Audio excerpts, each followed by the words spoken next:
Video പലതരത്തിലുള്ള മസാലകൾ റെഡിയാക്കുന്നതിനെ കുറിച്ചാണ്. ഈ മസാലകൾ ഉപയോഗിച്ച് തന്നെ പല ടേസ്റ്റിലുള്ള പലഹാരങ്ങളും റൈസുകളും നമുക്ക് ഈസി ആയിട്ട് ഉണ്ടാക്കാവുന്നതാണ്. ഇനി നമുക്ക് റെസിപ്പി ഒന്ന് കണ്ടു നോക്കാം. 4 തരത്തിലുള്ള മസാലകൾ റെഡിയാക്കുന്നതാണ് ഞാനിതിൽ കാണിക്കുന്നത്. ഇതിനു വേണ്ടി ഞാനിവിടെ എടുക്കുന്നത് 1 കിലോ ബീഫാണ്. നമ്മൾ ആദ്യം കാണിക്കുന്ന മസാല ബീഫ് വെച്ചുള്ളതാണ്. ഇനി ഇതിലേക്ക് ഞാൻ ചേർത്തത് 2 ടേബിൾ സ്പൂൺ കാശ്മീരി മുളക് പൊടി, 1 ടേബിൾ സ്പൂൺ മല്ലിപ്പൊടി, 1/2 സ്പൂൺ മഞ്ഞൾപ്പൊടി, 1 സ്പൂൺ ചുക്കുപൊടി, 1/2 സ്പൂൺ ഗരം മസാല പൊടി. ഇനി ഇതിലേക്ക് ആവശ്യത്തിനുള്ള ഉപ്പ് ചേർത്ത് കൊടുക്കണം. 1 സ്പൂൺ ഉപ്പാണ് ഈ ടൈമിൽ ഞാനിതിലേക്ക് ചേർത്തത്. ഇനി ഇതിലേക്ക് 1/2 കപ്പ് വെള്ളവും ചേർത്തു. ഇനി നമുക്കിതൊന്ന് നന്നായി മിക്സ് ചെയ്തെടുക്കണം. ഇപ്പം ഇത് നന്നായി മിക്സ് ചെയ്തെടുത്തു. ഇനി നമുക്കിത് കുക്കറിൽ 4 വിസിൽ വരുന്നത് വരെ ഒന്ന് വേവിച്ചെടുക്കണം. കുക്കറിൽ ആവിയൊക്കെ പോയതിന് ശേഷം ഞാനിപ്പോൾ കുക്കർ തുറന്നു.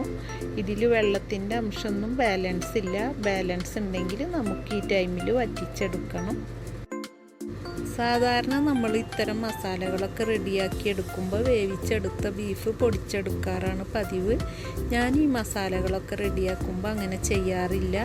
ചെറുതായി ഒന്ന് ഫ്രൈ ചെയ്തെടുത്തതിന് ശേഷമാണ് പൊടിച്ചെടുക്കാറ്. അപ്പോൾ മസാലയ്ക്ക് കൂടുതൽ ടേസ്റ്റും കിട്ടാറുണ്ട്. ഞാൻ ഈ ചെയ്യുന്ന രീതിയിൽ നിങ്ങളിതൊന്ന് ട്രൈ ചെയ്ത് നോക്കിയാൽ ഇതിൻ്റെ വ്യത്യാസം നിങ്ങൾക്ക് മനസ്സിലാകും. ഇനി നമുക്കിതൊന്ന് ഫ്രൈ ചെയ്തെടുക്കണം. നന്നായി ചൂടായ ഓയിലിലേക്ക് ബീഫ് ചേർത്ത് കൊടുത്തു. ഇനി നമുക്കിത് ഗോൾഡൻ നിറത്തിലൊന്ന് ഫ്രൈ ചെയ്തെടുക്കണം. ഫ്രൈ ചെയ്തെടുക്കുമ്പോൾ നമ്മളിതൊന്ന് ഇടയ്ക്കിടെ ഇളക്കി കൊടുക്കാനും ശ്രദ്ധിക്കണം. ഇപ്പം ഇതിവിടെ റെഡിയായി. ഇനി നമുക്കിത് ഓയിലിൽ നിന്ന് മാറ്റാം. ഇപ്പം നമ്മൾ എടുത്തു വച്ചിരുന്ന ബീഫെല്ലാം ഇവിടെ ഫ്രൈ ചെയ്തെടുത്തു. ഇനി നമുക്കിത് ചൂടാറിയതിന് ശേഷം ഒന്ന് പൊടിച്ചെടുക്കണം. ഇപ്പം ഫ്രൈ ചെയ്തെടുത്ത ബീഫ് ഞാനിവിടെ പൊടിച്ചെടുത്തു. ഇനി ഇതിലേക്ക് 3 ഉണ്ട വെള്ളുള്ളിയും മീഡിയം സൈസിലുള്ളൊരു കഷ്ണം ഇഞ്ചിയും എരിവിന് ആവശ്യത്തിനുള്ള പച്ചമുളകും എടുക്കണം. സാധാരണ നമ്മൾ 1 കിലോ ബീഫിലേക്ക് 1 ഉണ്ട വെള്ളുള്ളിയാണ് ചേർക്കാറ്. ഇതിൽ നമ്മൾ കുറച്ച് കൂടുതൽ ചേർക്കുന്നത് ഈ മസാല ചേർത്ത് വേറെ ഫുഡ് ഐറ്റംസുകളൊക്കെ ഉണ്ടാക്കുമ്പോൾ അതിലേക്കുള്ള ടേസ്റ്റും കൂടെ ക്ലിയറായി വരാനാണ്. ഇത് നമുക്കൊന്ന് ചതച്ചെടുക്കണം.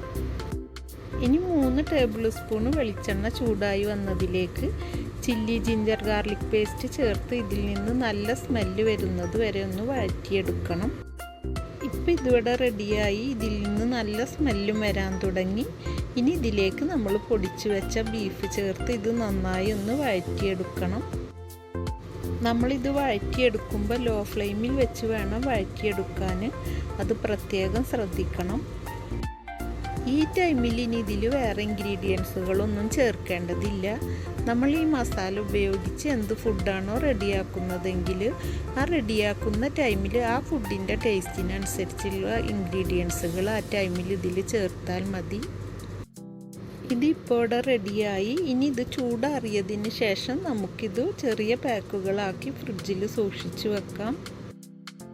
ഇപ്പം ഇത് ചൂടാറി വന്നു. ഇനി ഇത് ഫ്രീസറിലേക്ക് മാറ്റാൻ വേണ്ടി ഓരോ ഡേയ്സിന് ആവശ്യമുള്ള ചെറിയ പാക്കുകളാക്കി ഞാനിത് അലൂമിനിയം ഫോയിലാണ് പൊതിഞ്ഞെടുക്കുന്നത്. നമുക്കിത് വേണമെങ്കിൽ സിബ് ബാഗിലും ചെറിയ പാക്കുകളാക്കി വെക്കാം. ഇങ്ങനെ ചെറിയ പാക്കുകളാക്കി വെക്കുമ്പോൾ ഒന്നിച്ച് പുറത്ത് വെക്കാതെ ആവശ്യത്തിനുള്ളത് മാത്രം എടുത്ത് ഉപയോഗിക്കാം.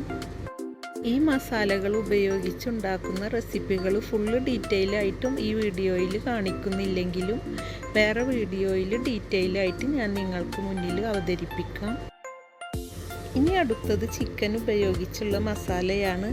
ഇതും ഇതുപോലെ ഉണ്ടാക്കി സ്റ്റോർ ചെയ്തു വെച്ചാൽ നമുക്ക് എല്ലാ റെസിപ്പികളിലും ഉപയോഗിക്കാം. ഇനി ഇതിലേക്ക് പുരട്ടിയെടുക്കാൻ എടുക്കുന്ന മസാലകൾ 4 ടേബിൾ സ്പൂൺ കാശ്മീരി മുളക് പൊടി, 1 സ്പൂൺ മഞ്ഞൾപ്പൊടി, 1 സ്പൂൺ ഗരം മസാലപ്പൊടി, ആവശ്യത്തിനുള്ള ഉപ്പ് ഏകദേശം 1 ടേബിൾ സ്പൂണോളം ഉപ്പാണ് ഞാൻ ചേർത്തത്. ഇനി ഇതിലേക്ക് 4 ടേബിൾ സ്പൂൺ വിനീഗറാണ് ഞാൻ ചേർക്കുന്നത്. ഈ വിനീഗറിന് പകരം നിങ്ങൾക്ക് ലെമൺ ജ്യൂസും ചേർക്കാം. ഇനി നമുക്കിത് നന്നായി മിക്സ് ചെയ്തെടുത്ത ശേഷം ഇതിൻ്റെ മസാല ഒക്കെ ഒന്ന് പിടിച്ചു വരാൻ വേണ്ടി 10 മിനിറ്റ് മാറ്റി വെക്കണം. ഇപ്പോൾ 10 മിനിറ്റ് കഴിഞ്ഞു. നന്നായി ചൂടായ ഓയിലിലേക്ക് നമ്മൾ മസാല പുരട്ടി വെച്ചിരുന്ന ചിക്കനും ചേർത്തു. ഇനി ഇത് 2 സൈഡും ഗോൾഡൻ നിറത്തിലൊന്ന് ഫ്രൈ ചെയ്തെടുക്കണം. ഇപ്പോൾ ഒരു സൈഡ് റെഡിയായി വന്നപ്പോൾ ഞാനിതൊന്ന് തിരിച്ചിട്ട് കൊടുത്തു. ഇപ്പോൾ 2 സൈഡും ഗോൾഡൻ നിറത്തിൽ റെഡിയായി വന്നു. ഇനി നമുക്കിത് ഓയിലിൽ നിന്ന് മാറ്റാം. ഇപ്പം നമ്മൾ മസാല പുരട്ടി വെച്ചിരുന്ന മുഴുവൻ ചിക്കനും ഇവിടെ ഫ്രൈ ചെയ്തെടുത്തു. ഇനി ഇത് ചൂടാറിയതിന് ശേഷം നമുക്കൊന്ന് പൊടിച്ചെടുക്കണം. ഫ്രൈ ചെയ്ത് വെച്ചിരുന്ന ചിക്കനെല്ലാം ചൂടാറിയതിന് ശേഷം ഞാനിതെല്ലാം ഒന്ന് പൊടിച്ചെടുത്തു. ഇനി 2 കിലോ ചിക്കനിലേക്ക് 4 ഉണ്ട വെള്ളുള്ളിയും മീഡിയം സൈസിലുള്ളൊരു കഷ്ണം ഇഞ്ചിയും എരിവിന് ആവശ്യത്തിനുള്ള പച്ചമുളകും എടുക്കുന്നുണ്ട്. ഇത് നമുക്കൊന്ന് ചതച്ചെടുക്കണം. ഒരു കടായിയിലേക്ക് 4 ടേബിൾ സ്പൂൺ വെളിച്ചെണ്ണ ചേർത്ത് അതിലേക്ക് ഞാൻ ചതച്ചെടുത്ത ചില്ലി ജിഞ്ചർ ഗാർലിക് പേസ്റ്റ് ചേർത്തു. ഇനി ഇതിൽ നിന്ന് നല്ല സ്മെല്ല് വരുന്നത് വരെ നമുക്കൊന്ന് വഴറ്റിയെടുക്കണം. അപ്പോൾ ഇത് റെഡിയായി. ഇതിൽ നിന്ന് നല്ല സ്മെല്ലും വരാൻ തുടങ്ങി. ഈ ടൈമിൽ ഇതിലേക്ക് നമ്മൾ പൊടിച്ചെടുത്ത ചിക്കൻ ചേർത്ത് നന്നായി മിക്സ് ചെയ്തെടുക്കണം. ഇനി ഇതിലേക്ക് അല്പം മല്ലിയിലയും കറിവേപ്പിലയും 1 ടേബിൾ സ്പൂൺ പെപ്പർ പൗഡറും ചേർത്ത് ചെറിയ തീയിൽ വെച്ച് നമുക്കിതൊന്ന് വഴറ്റിയെടുക്കണം. ഏകദേശം 3 മിനിറ്റോളം വഴറ്റിയെടുക്കുമ്പോഴേക്കും നമുക്കിത് ഡ്രൈ ആയി കിട്ടും. ഇപ്പം നമ്മുടെ ചിക്കനിലെ നീരെല്ലാം വലിഞ്ഞ് ഇതുവരെ ഡ്രൈ ആയി വന്നു. ഈ ടൈമിൽ ഞാൻ അടുപ്പും ഓഫ് ചെയ്തു. ഇനി ഇത് ചൂടാറിയതിന് ശേഷം ചെറിയ പാക്കുകളാക്കി നമുക്ക് ഫ്രീസറിലേക്ക് മാറ്റാം. ഈ രീതിയിൽ നമ്മളിത് സ്റ്റോർ ചെയ്ത് വെക്കുമ്പോൾ നമുക്ക് ആവശ്യത്തിനുള്ളത് മാത്രം എടുത്ത് ഉപയോഗിക്കാനും ഈസിയാണ്. ഇനി അടുത്തത് ഫിഷ് ഉപയോഗിച്ചുള്ള മസാലയാണ്. ഇതിനു വേണ്ടി ഞാൻ എടുക്കുന്നത് 2 കിലോ അയിലയാണ്. നിങ്ങൾക്കിഷ്ടമുള്ള ദശക്കട്ടിയുള്ള ഏത് ഫിഷും ഇതിനു വേണ്ടി ഉപയോഗിക്കാം. ഇനി നമുക്ക് ഈ ഫിഷ് ഒന്ന് മസാല പുരട്ടിയെടുക്കണം. ഇതിനു വേണ്ടി 2 ടേബിൾ സ്പൂൺ മുളക് പൊടിയും 1 സ്പൂൺ ഉപ്പും 1/2 സ്പൂൺ മഞ്ഞൾപ്പൊടിയും 2 ടേബിൾ സ്പൂൺ വിനീഗറുമാണ് ഞാനിതിലേക്ക് ചേർത്തത്. ഇനി ഇത് നന്നായി മിക്സ് ചെയ്തെടുത്ത് ഈ മസാലയൊക്കെ ഒന്ന് പിടിച്ചു വരാൻ വേണ്ടി നമുക്ക് 5 മിനിറ്റ് ഇതൊന്ന് മാറ്റി വെക്കണം. 5 മിനിറ്റിന് ശേഷം നന്നായി ചൂടായി വന്ന ഓയിലിലേക്ക് ഫിഷെല്ലാം ചേർത്തു. ഇനി ഇത് 2 സൈഡും ഗോൾഡൻ നിറമാവുന്നത് വരെ നമുക്കിത് ഫ്രൈ ചെയ്തെടുക്കണം. ഇപ്പം ഇത് റെഡിയായി. ഇനി നമുക്കിത് ഓയിലിൽ നിന്നും മാറ്റാം. ഇനി ഈ ഫിഷ് നന്നായി ചൂടാറി വരുന്നത് വരെ നമുക്കിതൊന്ന് മാറ്റി വെക്കണം. ഇപ്പോൾ ഫിഷെല്ലാം ചൂടാറി വന്നു. ഇനി നമുക്കിതിൻ്റെ മുള്ളുകളെല്ലാം ഒന്ന് മാറ്റിയെടുക്കണം. ഇത് ഗ്രൈൻഡറിൽ പൊടിച്ചെടുക്കേണ്ട ആവശ്യമില്ല. കൈ വെച്ച് നന്നായി പൊടിച്ചെടുത്താൽ മതി. നമ്മളിത് പൊടിച്ചെടുക്കുന്ന ടൈമിൽ ചെറിയ മുള്ളുകളൊക്കെ അറിയാതെ പെട്ടിട്ടുണ്ടെങ്കിൽ അതും എടുത്തു മാറ്റാൻ ശ്രദ്ധിക്കണം. ഇനി ഇതിലേക്ക് നമുക്ക് വേണ്ടത് 1/2 ഉണ്ട വെള്ളുള്ളി, ചെറിയ കഷ്ണം ഇഞ്ചി, 1 സ്പൂൺ പെരിഞ്ജീരകം, എരിവിന് ആവശ്യത്തിനുള്ള പച്ചമുളക്, ഇതെല്ലാം കൂടെ നമുക്കൊന്ന് ചതച്ചെടുക്കണം. ഇനി ഒരു കടായിലേക്ക് 3 ടേബിൾ സ്പൂൺ വെളിച്ചെണ്ണ ചേർത്ത് അത് ചൂടായി വന്നതിലേക്ക് ചില്ലി ജിഞ്ചർ ഗാർലിക് പേസ്റ്റ് ചേർത്തു. ഇനി ഇത് ചെറിയ തീയിൽ വെച്ച് ഇതിൽ നിന്ന് നല്ല സ്മെല്ല് വരുന്നത് വരെ ഒന്ന് വഴറ്റിയെടുക്കണം. ഇപ്പം ഇതിൽ നിന്ന് നല്ല സ്മെല്ല് വരാൻ തുടങ്ങി. ഇതിലേക്ക് അല്പം മല്ലിയിലയും കറിവേപ്പിലയും ചേർത്തു. ഇനി ഇത് നന്നായി ഒന്ന് മിക്സ് ചെയ്തെടുക്കണം. ഈ ടൈമിൽ ഇതിലേക്ക് 1/2 സ്പൂൺ ഉപ്പും ചേർക്കുന്നുണ്ട്. ഉപ്പ് നിങ്ങൾക്ക് ആവശ്യമുണ്ടെങ്കിൽ ചേർത്താൽ മതി. ഇനി ഇതിലേക്ക് നമ്മൾ പൊടിച്ചു വെച്ച ഫിഷ് ചേർത്ത് നന്നായി മിക്സ് ചെയ്തെടുക്കണം. ഈ ടൈമിൽ ഇതിലേക്ക് 2 ടേബിൾ സ്പൂൺ കുരുമുളക് പൊടിയും ചേർത്തു. ഇനി ഇത് 2 മിനിറ്റ് വഴറ്റിയെടുക്കണം. താല്പര്യമുള്ളവർക്ക് ഈ ടൈമിൽ ഇതിൽ അല്പം ഗരം മസാലപ്പൊടി ചേർക്കാം. ഞാൻ ഈ ടൈമിൽ ഇതിൽ ഗരം മസാലപ്പൊടി ചേർക്കുന്നില്ല. നമുക്കിത് റൈസിന് സൈഡ് ഡിഷായോ എല്ലാം ഉപയോഗിക്കാവുന്നതാണ്. അപ്പോൾ നമുക്ക് റെസിപ്പികൾക്ക് അനുസരിച്ച് ആവശ്യമുണ്ടെങ്കിൽ ഗരം മസാലപ്പൊടി ചേർത്താൽ മതി. ഇപ്പോൾ 2 മിനിറ്റ് കഴിഞ്ഞു. ഞാൻ അടുപ്പും ഓഫ് ചെയ്തു. ഇനി നമുക്കിത് നന്നായി ചൂടാറിയതിന് ശേഷം ചെറിയ പാക്കുകളാക്കി നമുക്കിത് ഫ്രീസറിലേക്ക് മാറ്റാം. ഇത് 2 ആഴ്ച വരെ നമുക്ക് ഫ്രീസറിൽ സൂക്ഷിക്കാം. ഇനി അടുത്തത് ചിക്കനും വെജിറ്റബിളും ചേർത്തുള്ള മസാലയാണ്. ഇതിലേക്ക് 1/2 കിലോ ബോൺലെസ് ചിക്കനും 1/2 കിലോ ക്യാരറ്റും 1/2 കിലോ ബീൻസും 1 ക്യാപ്സിക്കവും അല്പം സ്പ്രിംഗ് ഓണിയനും അല്പം സെലറിയുമാണ് ഞാൻ എടുക്കുന്നത്. ഇനി കട്ട് ചെയ്തെടുത്ത ഈ വെജിറ്റബിൾസ് എല്ലാം നമുക്കൊന്ന് മാറ്റി വെക്കാം. ഇനി നമുക്ക് ഈ ചിക്കൻ ഒന്ന് മസാല പുരട്ടിയെടുക്കണം. ഇതിനു വേണ്ടി ഇതിലേക്ക് ചേർത്തത് 1 ടേബിൾ സ്പൂൺ കാശ്മീരി മുളക് പൊടി, 1 സ്പൂൺ കുരുമുളക് പൊടി, 1 സ്പൂൺ കോൺ പൗഡർ, 1/2 സ്പൂൺ ഗരം മസാലപ്പൊടി, 1 ടേബിൾ സ്പൂൺ ടൊമാറ്റോ സോസ്. ഇനി ഇതിലേക്ക് 1 സ്പൂൺ ഉപ്പും 1 ടേബിൾ സ്പൂൺ സോയാ സോസും ചേർത്ത് നമുക്കിത് നന്നായി മിക്സ് ചെയ്തെടുക്കണം. ഇപ്പം ഇത് നന്നായി മിക്സ് ചെയ്തെടുത്തു. ഇനി നമുക്കിതൊന്ന് വേവിച്ചെടുക്കണം. ഇനി ഇതിലേക്ക് 2 ടേബിൾ സ്പൂൺ ഒലിവ് ഓയിലാണ് ഞാൻ ചേർത്തത്. നിങ്ങൾക്കിഷ്ടമുള്ള ഓയിൽ ചേർക്കാം. ഇനി ഇതിലേക്ക് 1/4 കപ്പ് വെള്ളവും ചേർത്ത് നന്നായി ഒന്ന് മിക്സ് ചെയ്തെടുക്കണം. ഇനി ഇത് ചെറിയ തീയിൽ വെച്ച് അടച്ചു വെച്ചൊന്ന് വേവിച്ചെടുക്കണം.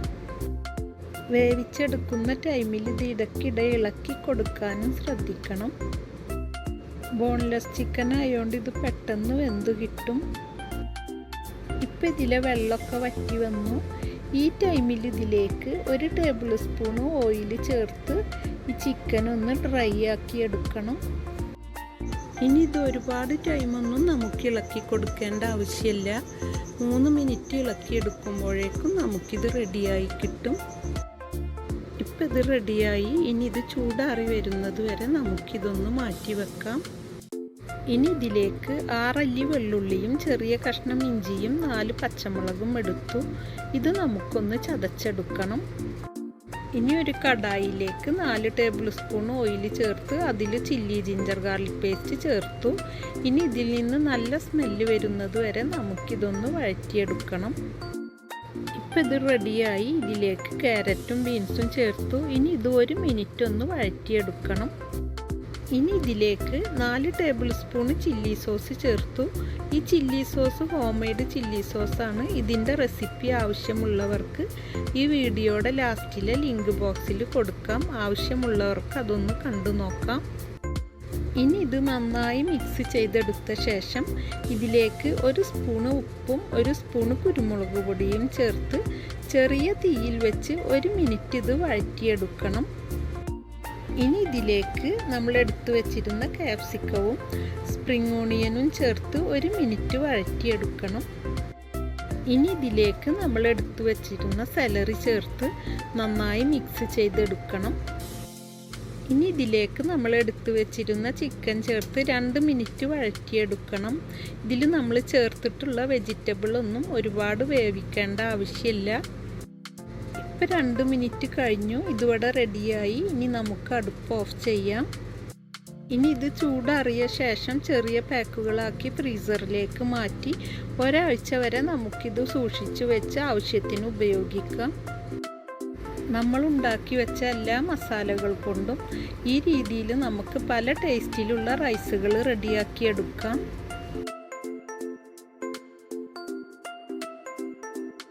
നമ്മുടെ ഇഷ്ടത്തിനനുസരിച്ചുള്ള ചെറിയ റെസിപ്പികൾ ചേർത്ത് നമുക്കിഷ്ടമുള്ള എല്ലാ സൈഡ് ഡിഷുകളും പലഹാരങ്ങളും ഇതുകൊണ്ട് റെഡിയാക്കാം. നിങ്ങൾക്ക് എൻ്റെ റെസിപ്പീസ് ഇഷ്ടമാവുന്നുണ്ടെങ്കിൽ സബ്സ്ക്രൈബ് ചെയ്തൊന്ന് സപ്പോർട്ട് ചെയ്യണം. സബ്സ്ക്രൈബിന് ശേഷം വരുന്ന ബെല്ലൈക്കൺ കൂടെ ക്ലിക്ക് ചെയ്ത് അതിൽ ഓൾ ഓപ്ഷൻ നൽകിയാൽ ഞാനിടുന്ന എല്ലാ വീഡിയോസിൻ്റെയും നോട്ടിഫിക്കേഷനും നിങ്ങൾക്ക് ലഭിക്കുന്നതാണ്. ഈ മസാലകൾ ഉപയോഗിച്ച് ഞാൻ ഉണ്ടാക്കിയെടുത്ത എല്ലാ ഫുഡിൻ്റെയും ഡീറ്റെയിൽ റെസിപ്പികൾ വരും ദിവസങ്ങളിൽ ഞാൻ പോസ്റ്റ് ഇടുന്നതാണ്. ഇനിയും നല്ലൊരു റെസിപ്പിയുമായി നമുക്ക് വീണ്ടും കാണാം. നിങ്ങൾക്കെല്ലാം നല്ലത് വരട്ടെ എന്ന് പ്രാർത്ഥിച്ചുകൊണ്ട് നിങ്ങൾക്കെല്ലാം എൻ്റെ സലാം.